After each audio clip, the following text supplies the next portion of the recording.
Hello प्यारे प्यारे बच्चों, कैसे हो आप सब। आज हम पढ़ेंगे आलू की सड़क।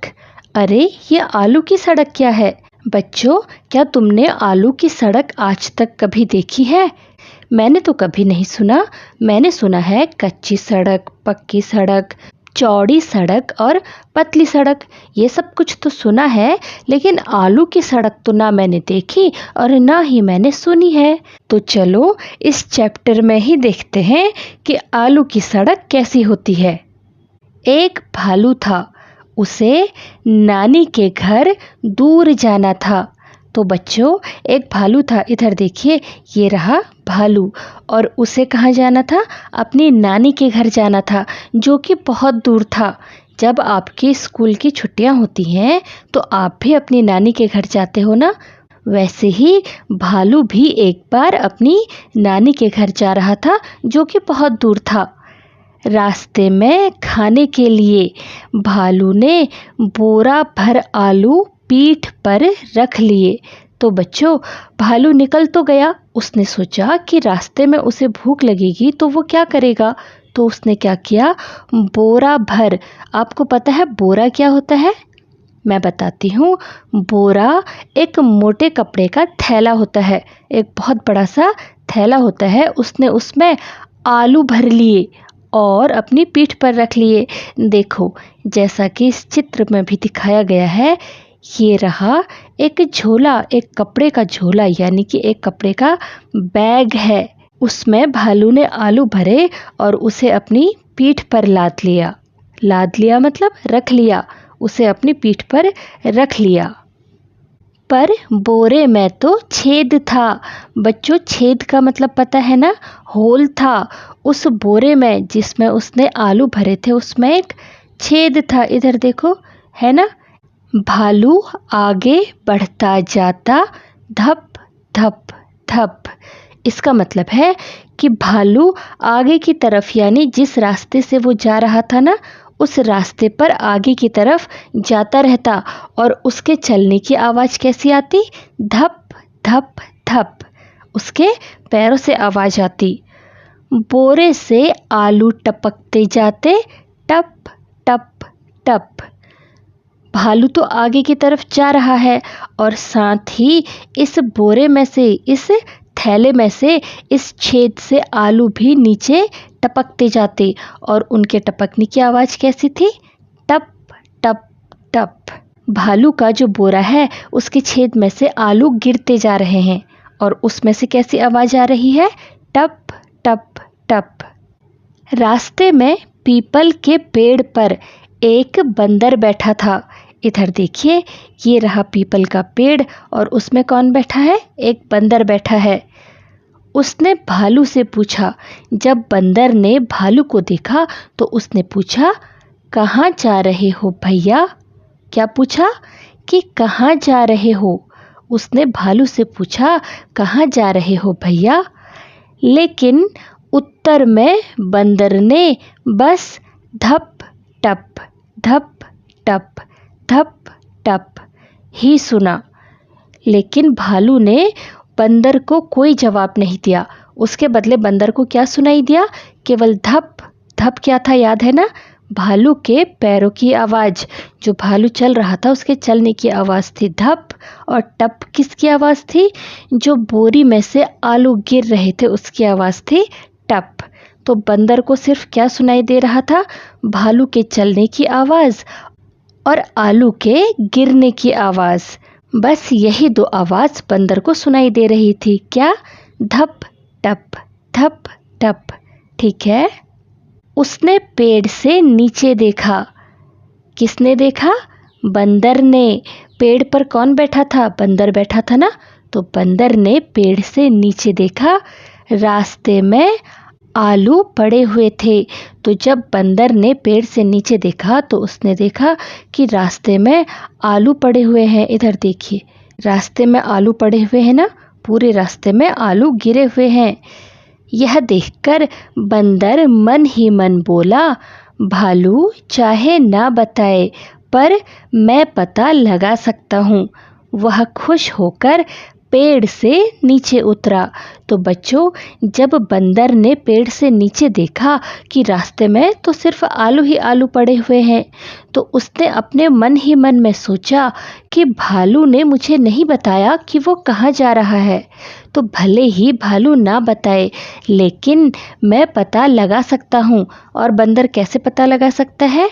क्योंकि पूरे रास्ते में तो आलू गिरे हुए हैं, तो अगर वो आलू के पीछे पीछे जाएगा तो उसे पता चल जाएगा कि भालू कहाँ गया है।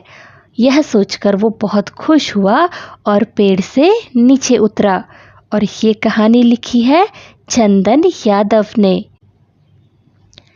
तो बच्चों, इस तरह से ये सड़क बन गई है आलू की सड़क। अब आपको समझ में आया कि ये आलू की सड़क क्यों है?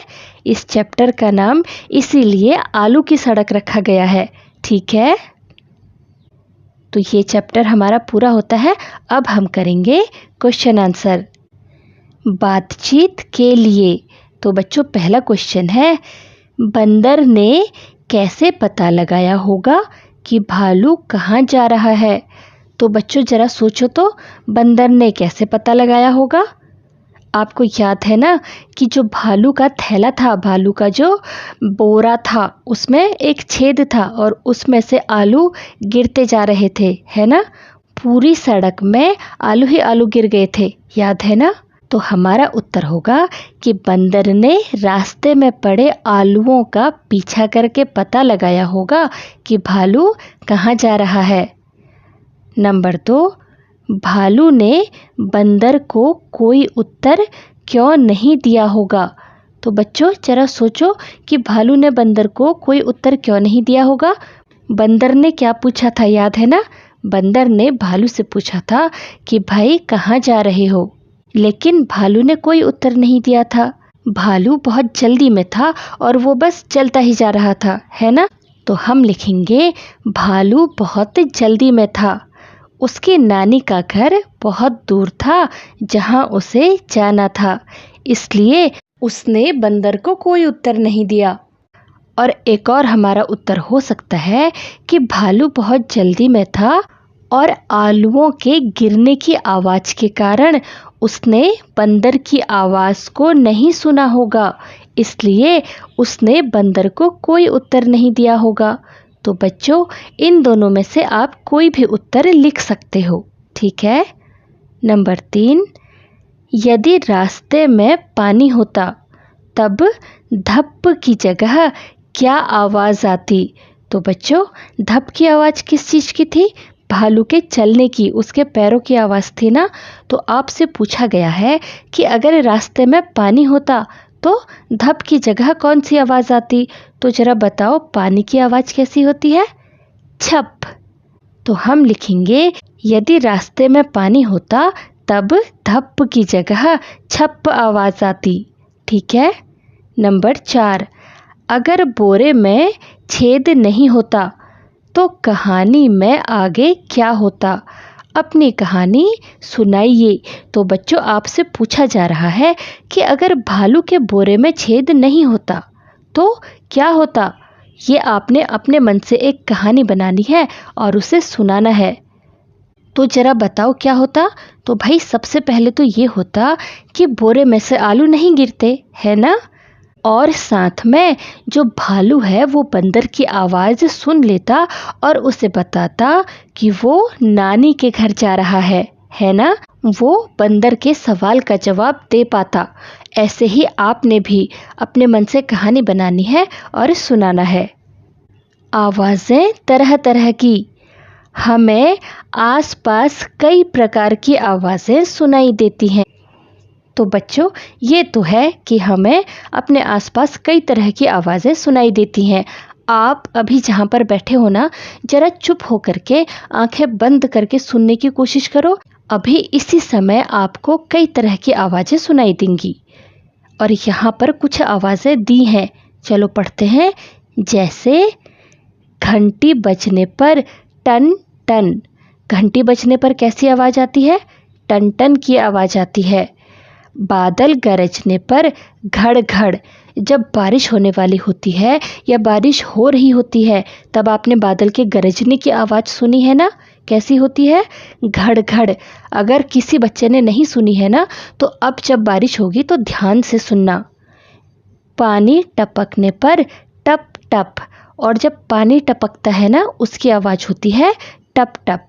ठीक है, बताइए इन वस्तुओं की आवाज़ कैसी होती है?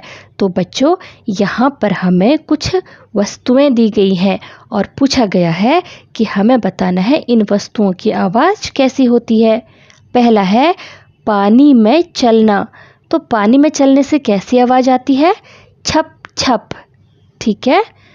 सूखे पत्तों पर चलना। बच्चों, सूखे पत्तों पर चलने से चप चप की आवाज़ आती है। गुब्बारा फूटना। गुब्बारा कभी न कभी आपके हाथ से भी ज़रूर फूटा होगा।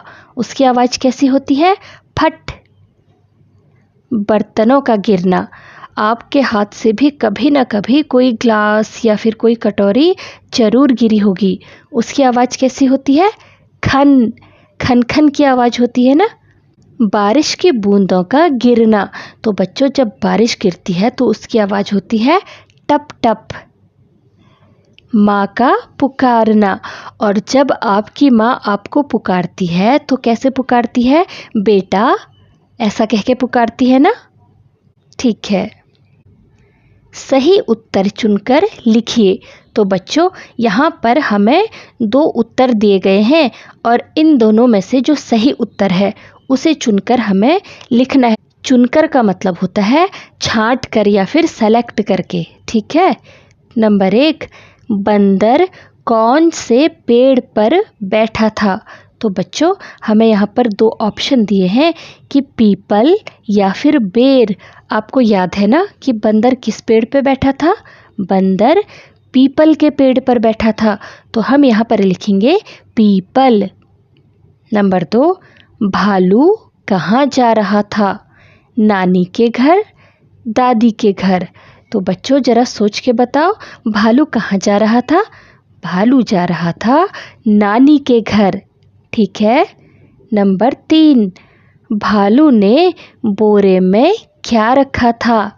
आलू या मूली? तो ज़रा सोच के बताओ, भालू ने अपने बोरे में क्या रखा था? भालू ने रखा था आलू।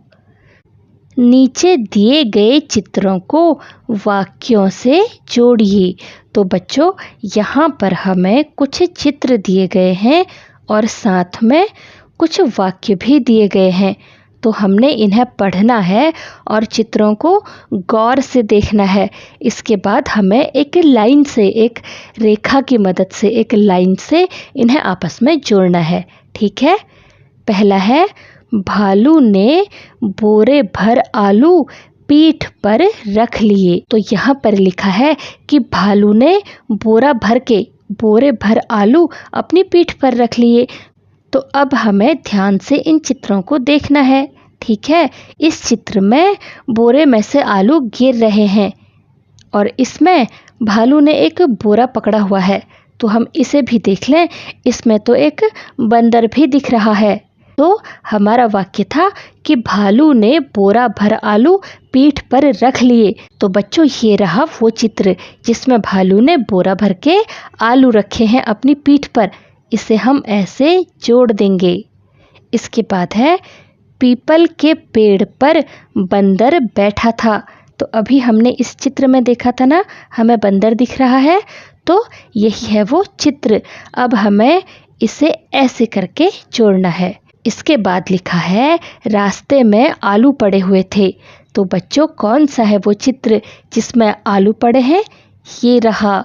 तो हम इसे ऐसे जोड़ देंगे। ठीक है। चलिए आगे बढ़ते हैं। शब्दों का खेल। नंबर 1, ब से शुरू होने वाले शब्दों को पहचानिए, अनुमान लगाकर पढ़िए और लिखिए। तो बच्चों, यहाँ पर हमें कई सारे शब्द दिए गए हैं और उनका नाम भी दिया गया है। आप देख पा रहे हो ना, कई सारे शब्द दिए हैं।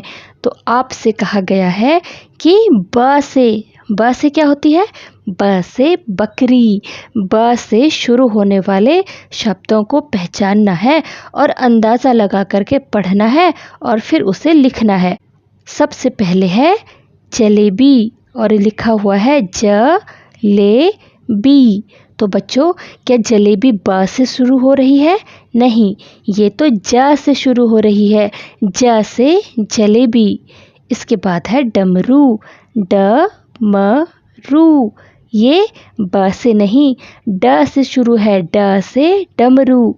इसके बाद यहाँ पे एक तारा बना हुआ है। नीचे लिखा है तारा, तारा। ये भी ब से शुरू नहीं है, ये तो त से शुरू है। त से तारा। इसके बाद यहाँ पे एक बैग बना हुआ है और यहाँ लिखा है बस्ता। ब आधा स ता, बस्ता। और ये ब से शुरू है। ब से बस्ता। हम यहाँ पर लिखेंगे बस्ता। नंबर 2, नीचे दिए गए चित्रों के नाम सुनिए। तो बच्चों, यहाँ पर हमें कई सारे चित्र दिए गए हैं। आप देख पा रहे हो ना, कई सारे चित्र दिए हैं। हमें इनके नाम सुनने हैं। इनके साथ इनके नाम भी लिखे हुए हैं और इनके नामों को सुनना है। सबसे पहले लिखा है उल्लू, उल्लू। इसके बाद है कुर्ता, कुर्ता। इसके बाद है सुराही, सुराही। और नीचे है ऊन, ऊन। फिर है फूल, फूल। फिर है सूरज, सूरज। हमने सारे चित्रों के नाम पढ़ लिए ना, तो इधर देखो यहाँ क्या लिखा है। बताइए इन नामों की पहली ध्वनि में क्या अंतर है। तो बच्चों, जो ऊपर की लाइन है और ये जो नीचे की लाइन है, इनके जो नाम है ना, उनकी जो पहली ध्वनि है, ध्वनि का मतलब सबको याद है ना, आवाज़। जो सबसे पहली आवाज़ है उसमें क्या अंतर है। तो हम इन्हें दोबारा पढ़ के देखें। उल्लू, कुर्ता, सुराही, ऊन, फूल, सूरज। कुछ समझ में आया? मैं बताती हूँ। जो पहली लाइन है ना, इसमें उल्लू, कुर्ता और सुराही, इन तीनों की जो पहली ध्वनि है, इन तीनों नामों की जो पहली ध्वनि है ना, उसमें छोटा ऊ जुड़ा है। छोटा ऊ लिखते हैं ऐसे, और उसकी जो मात्रा होती है ना, वो होती है ऐसे। ठीक है, तो इधर देखिए, इसकी पहली ध्वनि क्या है? उ, उल्लू। और इसमें क में छोटा ऊ की मात्रा लगी है, कुर्ता। और सुराही में भी स में छोटा ऊ की मात्रा लगी है। आप देख पा रहे हो ना। अब नीचे की लाइन में देखो, ये रहा ऊन, फूल, सूरज। तो बच्चों, जो ये तीनों शब्द है ना, ऊन, फूल और सूरज, इनके नाम के पहली ध्वनि में बड़ा ऊ लगा हुआ है। इधर देखिए, बड़ा ऊ कैसे लिखते हैं? ऐसे, है ना। और उसकी मात्रा होती है ऐसे। ठीक है, इधर देखो, ऊन में बड़ा ऊ लगा हुआ है। फूल में, फ में देखो कौन सी मात्रा है? बड़ा ऊ की मात्रा है। और सूरज में, स में बड़ा ऊ की मात्रा है।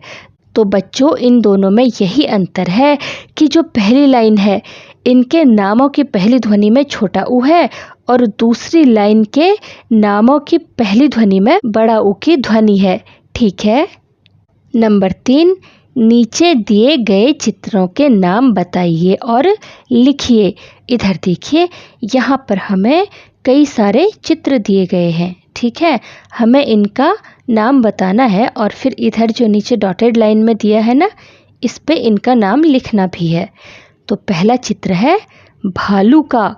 इधर हम लिखेंगे भालू। भ में आ की मात्रा, ल में बड़ा ऊ की मात्रा, भालू।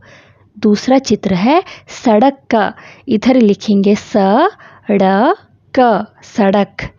तीसरा चित्र है टमाटर का। यहाँ हम लिखेंगे म में आ की मात्रा, ट-र, टमाटर। और ये चित्र है सूरज का। और इधर हम लिखेंगे स में बड़ा उ की मात्रा र और ज, सूरज। ठीक है, चलिए आगे बढ़ते हैं। नंबर 4, भालू शब्द में भा और लू अक्षर जुड़े हुए हैं। तो बच्चों आपको ये बताया है कि जो भालू शब्द है वो कैसे बना है, भा और लू से, भालू भालू। ठीक है, यदि भा की जगह का, ला, ता, बा, शा जोड़ें तो क्या शब्द बनेगा, इन्हें लिखिए और पढ़कर सुनाइए। आपने क्या करना है, भा हटा के उसकी जगह पे क्या लगाना है, का, ला, ता, बा और शा, इन्हें जोड़ना है और नए शब्द बनाने हैं। चलो बनाते हैं। देखो एक शब्द हमें बनाकर दिया है, का के साथ जोड़ा लू, बन गया कालू, है ना।